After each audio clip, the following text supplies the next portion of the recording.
Vous écoutez Boostez-vous, le podcast dédié au coaching mindset au féminin. Bienvenue dans l'épisode 47 des 3 identités d'entrepreneurs, le mindset et les compétences essentielles pour réussir dans l'entrepreneuriat.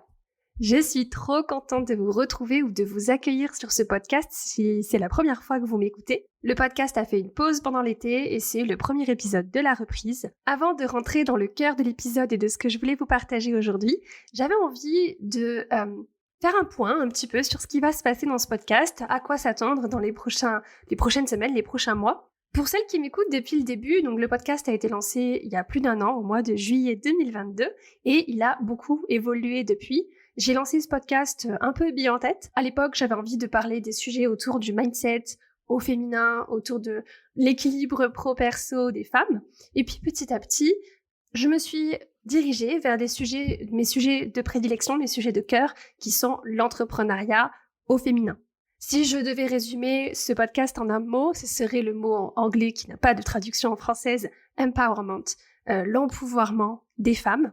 Reprendre le pouvoir sur sa vie, que ce soit à travers son business, qui est le cœur de mon travail de coaching, ou à travers sa carrière. Reprendre le pouvoir sur sa vie, c'est avant tout reprendre le pouvoir sur son cerveau. Et c'est surtout ça que j'ai envie de vous transmettre ici, les clés pour reprendre le contrôle de notre cerveau. Donc je m'appelle Camille, j'ai 34 ans, je suis maman de 2 enfants et je suis entrepreneur depuis 4 ans maintenant. Je suis coach mindset certifié et j'aide les femmes entrepreneurs à atteindre leurs objectifs à travers mes différents programmes de coaching. Donc on y va, c'est parti pour l'épisode de podcast du jour. On va parler d'entrepreneuriat et des compétences essentielles, des rôles essentiels qu'on doit développer pour réussir dans cette grande aventure. L'entrepreneuriat, c'est une aventure extraordinaire, passionnante, mais aussi très exigeante et qui va nécessiter un ensemble de compétences diverses, variées et assez spécifiques finalement. Pour les entrepreneurs, passer d'un mindset de salarié à un mindset d'entrepreneur, justement, ça peut être d'un côté très gratifiant, mais aussi très challengeant parce que ça va nous demander un certain nombre d'ajustements. Alors, je pense que c'est vrai chez tous les entrepreneurs, mais c'est d'autant plus vrai chez les femmes et encore plus chez celles qui travaillent à la maison depuis chez elles, où les limites pro-perso sont un peu plus floues et où parfois la sphère domestique a tendance à prendre le pas, a tendance à prendre plus de place que le business si on ne fait pas attention, si on n'y prend pas garde. Ce que je voulais vous partager dans l'épisode d'aujourd'hui, c'est les 3 rôles clés à incarner pour réussir dans l'entrepreneuriat et les compétences nécessaires et spécifiques à chacun de ces rôles.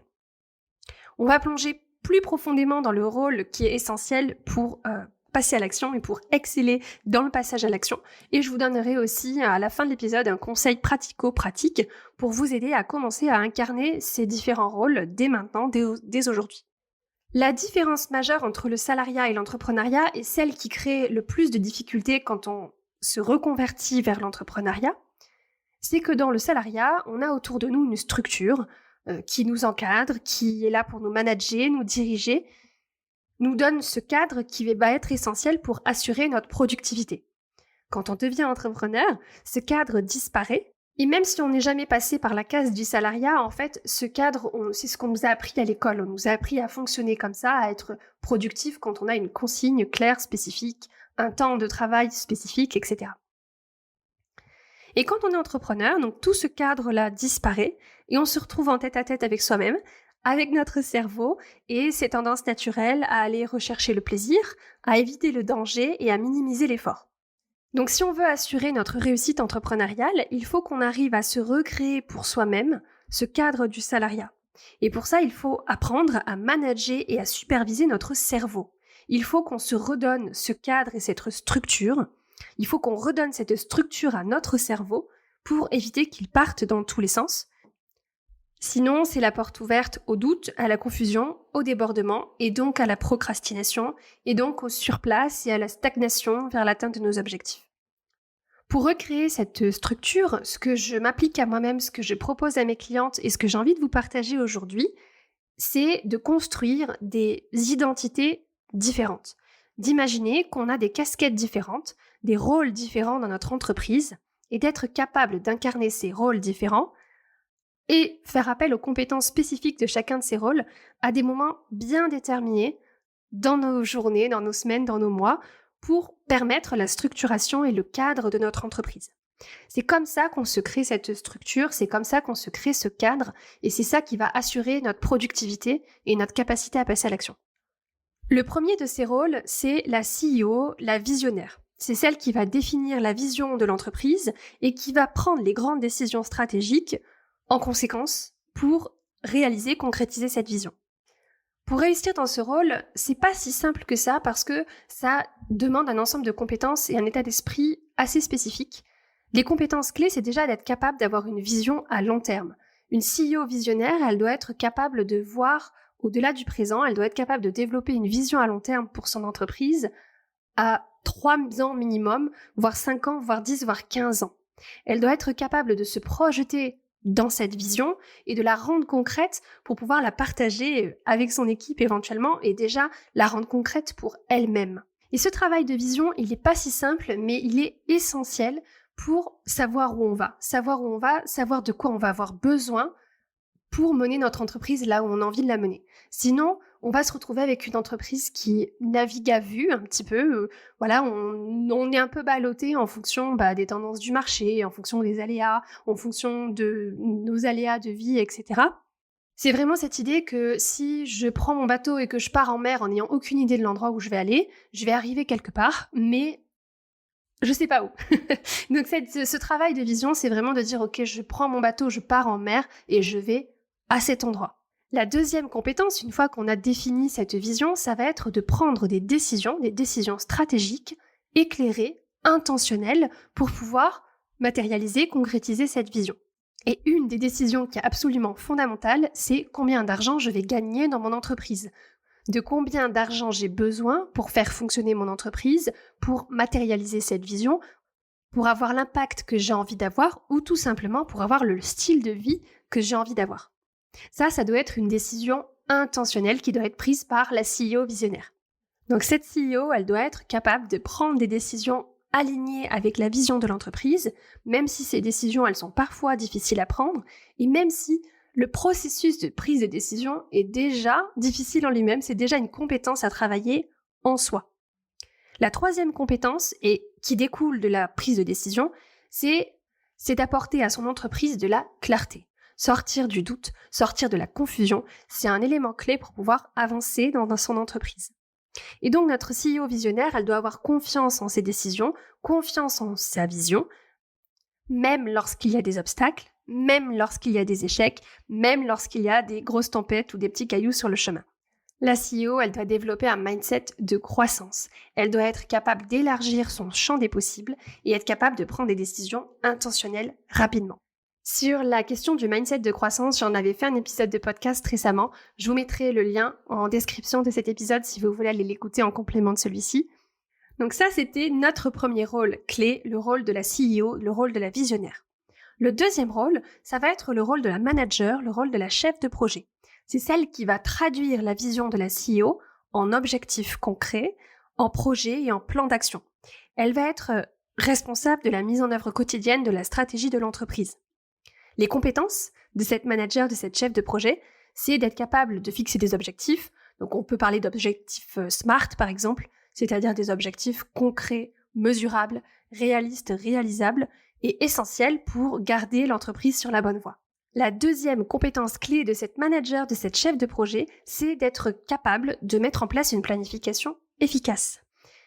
Elle doit être capable de créer un planning réaliste et bienveillant, ce qui va être ultra important pour éviter le stress inutile. La compétence de gestion du temps, elle est vraiment cruciale dans ce rôle de chef de projet, dans ce rôle de manager.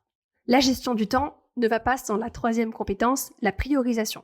Savoir prioriser les actions qui sont impactantes pour atteindre les résultats qu'on a envie d'atteindre et maximiser la productivité de l'entreprise. Cette manager, cette chef de projet, elle est aussi en charge de l'utilisation des ressources. Et même si on est tout seul, même si on est solopreneur, on a des ressources qu'on doit être capable de manager.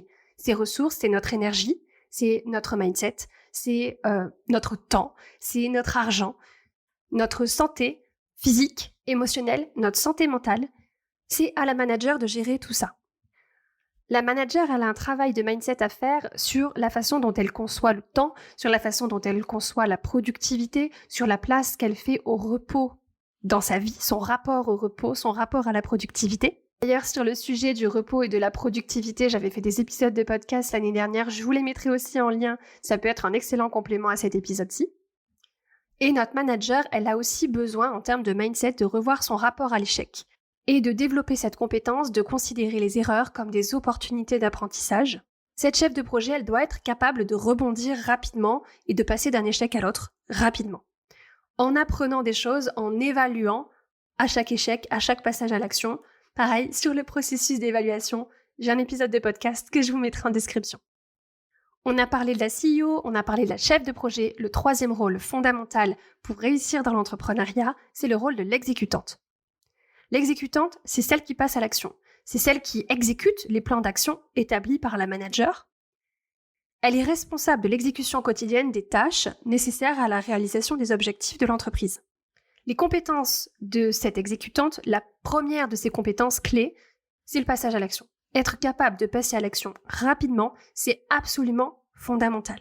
Elle doit développer ses compétences pour éviter la procrastination et les distractions pour assurer le bon fonctionnement de l'entreprise au quotidien. Elle doit développer sa productivité, son efficacité. Par exemple, au quotidien, ça veut dire que si la manager a prévu 2 heures pour enregistrer un épisode de podcast le mardi à midi, l'exécutante doit passer ces 2 heures sur l'enregistrement du podcast, pas 1 minute de plus, moins si elle est plus efficace, mais l'exécutante, elle doit être la garante de la bonne exécution du planning qui a été établi par la manager. Pour ça, elle doit être capable de faire preuve de discipline, de faire preuve d'engagement envers les tâches qui sont nécessaires pour s'assurer que l'entreprise avance dans la bonne direction, que les projets avancent dans la bonne direction et que l'entreprise atteint ses objectifs. La compétence essentielle derrière tout ça, c'est une compétence en gestion des émotions. Parce qu'il va falloir gérer les émotions inconfortables liées au passage à l'action, comme le doute, la peur, la confusion. Et ça, c'est vraiment essentiel pour rester concentré sur les objectifs et éviter de tomber dans des boucles de procrastination. En termes de mindset, l'exécutante, elle a aussi besoin de cultiver sa confiance en elle. Souvent, en tant que femme, on a tendance à sous-estimer nos compétences, ce qui peut entraîner un syndrome de l'imposteur et des hésitations, des difficultés au moment du passage à l'action, au moment où on va entreprendre une action dans laquelle il y a potentiellement un risque d'échec.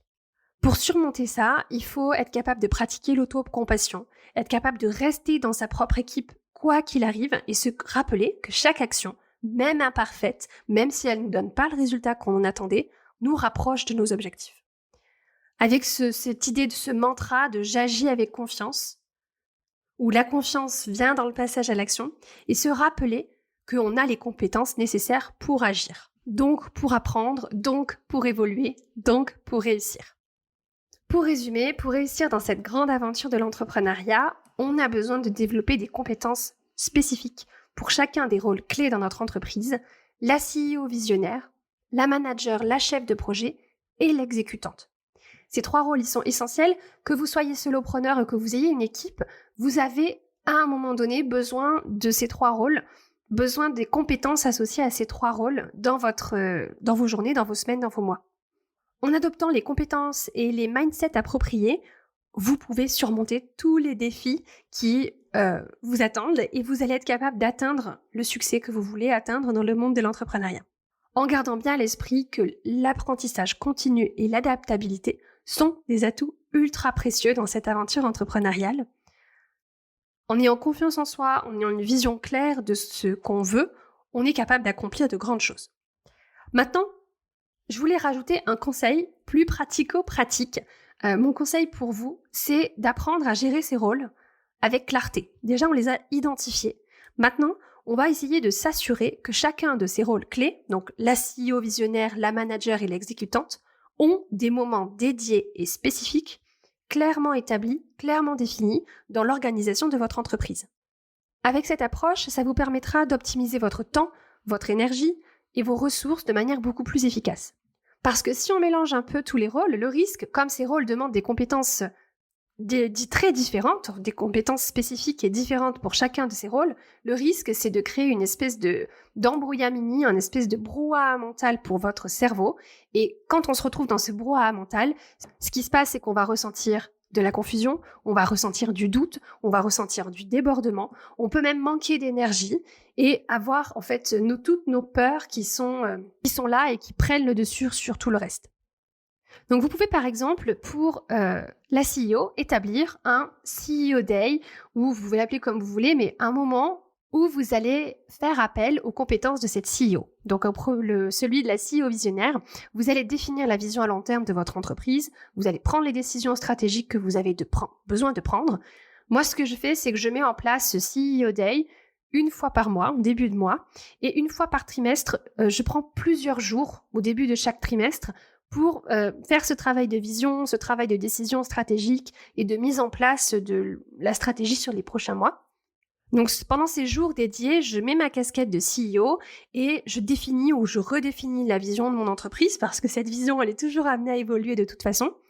J'évalue mes objectifs à long terme et je prends toutes les décisions que j'ai besoin de prendre en m'assurant que ces décisions sont alignées avec ma vision. Ensuite, j'ai un moment pour la manager. En début de semaine, chez moi, ça peut être en fin de semaine aussi si vous voulez, je consacre 1 heure de mon temps à planifier ma semaine, à faire un point sur mes objectifs, à faire un point sur mes projets, à regarder mes indicateurs clés de performance et à prendre toutes les décisions opérationnelles nécessaires pour le bon fonctionnement de ma semaine. Et j'aime bien imaginer aussi ces moments comme des réunions en fait entre la visionnaire et la manager et de dire est-ce que les objectifs de cette semaine, est-ce que ce qu'on a prévu de faire cette semaine, c'est aligné avec nos décisions stratégiques, c'est aligné avec notre vision à long terme. Bon, on finit un peu schizophrène avec toutes ces identités-là, mais c'est vraiment de s'assurer qu'il y a une continuité, qu'il y a un alignement entre tout ce qu'on fait dans notre entreprise. Et pendant cette heure consacrée à la manager en début de semaine, c'est à ce moment-là que je planifie ma semaine, que je prends toutes les décisions sur qu'est-ce que je vais faire et quand je vais le faire et combien de temps je vais accorder à telle ou telle tâche. Ensuite, je fais une petite réunion entre la manager et l'exécutante et je me pose cette question, est-ce que ce planning est bienveillant? Est-ce que l'exécutante va être capable d'exécuter ce planning? Si rien qu'en voyant mon planning, je me sens déjà complètement débordée, je sais que ça va pas être possible pour l'exécutante de passer à l'action et d'exécuter ce planning. Et on peut vraiment se poser la question comme si on avait un salarié en se disant si j'avais un salarié, est-ce que je lui donnerais un planning comme celui-là? Si la réponse est non, c'est probablement qu'on n'a pas un planning hyper bienveillant et donc on n'a pas un planning qui est le garant de la bonne gestion et de la bonne utilisation de nos ressources, que ce soit nos ressources en termes d'énergie, en termes de santé mentale, émotionnelle et de santé physique. Le troisième moment, c'est celui de l'exécutante et en fait, c'est quasiment tout le reste du temps où là, on va passer à l'action, on va mettre en œuvre les plans établis par la manager et pendant tout ce temps, on est vraiment en mode exécution. C'est-à-dire qu'il faut faire en sorte que l'exécutante, normalement, elle ne doit pas avoir de décision à prendre. Par exemple, si on commence notre journée en disant « qu'est-ce que je vais faire aujourd'hui ?» on sait que ça va entraîner des perturbations, ça va entraîner des hésitations, ça va venir faire appel à des compétences qui ne sont pas les compétences de l'exécutante. La prise de décision, c'est pas une compétence de l'exécutante. Et donc, quand on va centraliser les moments de prise de décision dans les moments dédiés au rôle précédent, on va pouvoir maximiser notre efficacité, notre productivité, pour éviter de se perdre dans des spirales de doute, de confusion, de tergiversation en se disant est-ce que je commence par écrire un mail à machin ou est-ce que finalement j'ai pas plutôt aller scroller sur mes réseaux sociaux. Non, la manager, elle a tout planifié, l'exécutante, elle a plus qu'à exécuter. Parce que prendre une décision, c'est un processus cognitif qui est énergivore. Et donc en suivant cette approche de gestion des rôles et en ayant vraiment des moments dédiés à chacun de nos rôles, on va pouvoir optimiser notre temps, on va pouvoir optimiser notre énergie, notre productivité, minimiser les interruptions et maintenir notre clarté mentale, maintenir notre focus pendant toute la journée, pendant toute la semaine, pendant tout le mois. Et ça va nous permettre de rester concentrés sur l'essentiel et de faire avancer notre entreprise vers l'atteinte de nos objectifs, vers le succès. Donc, en résumé, en plus des compétences spécifiques pour chacun des rôles clés de l'entrepreneur, donc la CEO, la manager et l'exécutante, l'organisation de votre temps et la structuration de votre temps en fonction de ces 3 rôles est absolument cruciale. Si vous séparez ces rôles, si vous séparez vos différentes casquettes et que c'est très clair pour vous, que c'est structuré, que c'est matérialisé dans votre emploi du temps, vous allez gagner en efficacité, en productivité, tout en vous assurant de rester aligné sur votre vision à long terme dans votre business, dans votre entreprise. Avec cette approche, vous allez être bien mieux préparé pour surmonter les défis et passer à l'action et atteindre vos objectifs, atteindre le succès. Tout en gardant en tête que notre capacité à exécuter effectivement nos plans d'action, c'est une des compétences les plus importantes en termes de passage à l'action, en termes d'atteinte de nos objectifs. Et si vous vous rendez compte que vous avez tendance à procrastiner, j'ai quelque chose pour vous. J'ai créé un test sur la procrastination pour vous permettre d'identifier les vraies raisons derrière votre procrastination et pour vous permettre d'identifier des comportements qui sont de la procrastination alors qu'on n'en a pas forcément toujours conscience. Par exemple, aller scroller sur les réseaux sociaux, ça c'est assez mainstream, on sait que c'est souvent de la procrastination. Remettre une tâche au lendemain, on sait que c'est de la procrastination. Il y a des moments où on procrastine et on en est consciente. Mais il y a aussi des moments où on procrastine sans s'en rendre compte. Par exemple, si vous êtes beaucoup dans l'idéation, vous avez beaucoup d'idées, vous êtes beaucoup dans le brainstorming, vous passez beaucoup de temps avec vos idées, mais que vous ne passez pas à la concrétisation de vos idées, souvent, ça, c'est une forme de procrastination. Ou si à la fin de la journée, vous avez fait plein de choses, mais au final, si quelqu'un vous demande qu'est-ce que tu as fait aujourd'hui, vous n'avez pas vraiment de choses concrètes à lui dire, à lui montrer. C'est très probablement que vous êtes dans de la procrastination inconsciente et donc ça peut être intéressant pour vous d'aller identifier ce qui se passe, qu'est-ce qui se passe, pourquoi vous procrastinez et sur quoi vous procrastinez. Vous pouvez aller passer le test, ça vous prendra quelques minutes, c'est sur mon site internet. Vous verrez, c'est assez ludique, en quelques minutes, vous aurez votre profil de procrastinatrice et surtout, vous recevrez directement dans votre boîte mail votre plan d'action sur mesure pour sortir de ces boucles de procrastination. On procrastine tous. La procrastination, c'est un comportement normal de notre cerveau. Procrastiner un petit peu, c'est pas un problème. Là où ça devient un problème, c'est quand cette procrastination, c'est notre mode de fonctionnement par défaut et c'est ça qui va nous empêcher d'avancer vers nos objectifs. Donc, pour pouvoir avancer, pour pouvoir passer à l'action, il faut être capable d'identifier notre procrastination et d'en sortir le plus rapidement possible, en sachant que ça reviendra et qu'il faudra refaire le travail pour se ressortir de notre procrastination à chaque fois qu'elle se présentera. Donc rendez-vous sur mon site internet camillegaudin.fr pour aller passer le test et recevoir votre plan d'action sur mesure directement dans votre boîte mail. Apprendre à incarner ces 3 casquettes d'entrepreneur, apprendre à incarner ces 3 identités, donc la CEO visionnaire, la manager et l'exécutante, et apprendre à développer les compétences qui vont avec chacun de ces rôles, que ce soit des compétences en termes de mindset, ou que ce soit des compétences émotionnelles, ou que ce soit des compétences plus pratiques comme la prise de décision ou la gestion du temps. C'est cette approche qui est au cœur de mon programme d'accompagnement de groupe qui s'appelle le Power Business Club et qui va réouvrir ses portes très bientôt. Et si ce que vous avez entendu dans l'épisode d'aujourd'hui vous a plu, vous allez adorer ce programme et l'approche de coaching qu'il y a à l'intérieur.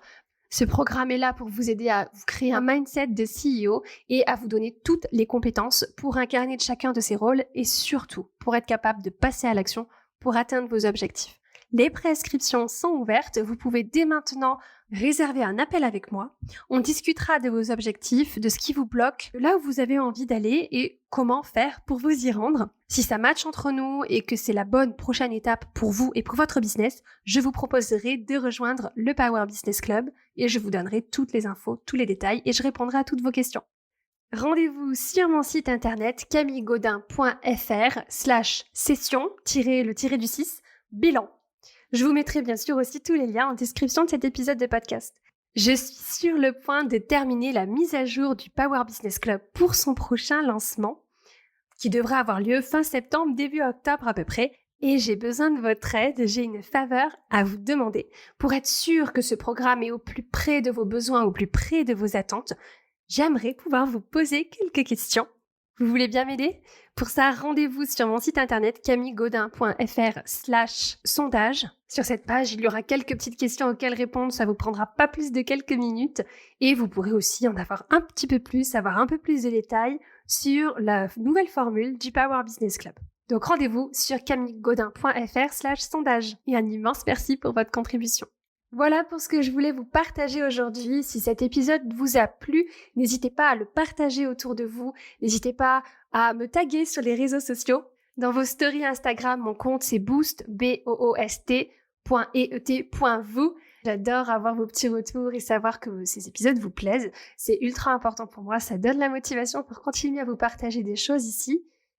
Et si vous écoutez cet épisode sur Apple Podcast ou sur Spotify, n'hésitez pas non plus à laisser un commentaire, laisser un avis 5 étoiles. Ça permet de donner plus de visibilité au podcast et donc de permettre à des personnes qui ne le connaîtraient pas encore de le découvrir. Merci à toutes celles qui prennent le temps de partager ce podcast, de le noter, de le faire tourner autour d'elles aux copines Business Friends. Ça compte énormément pour l'évolution de mon business et ça compte énormément pour moi. Donc un immense merci à vous les filles. On se retrouve la semaine prochaine pour un prochain épisode. D'ici là, je vous souhaite une excellente semaine. Prenez bien soin de vous. Bisous!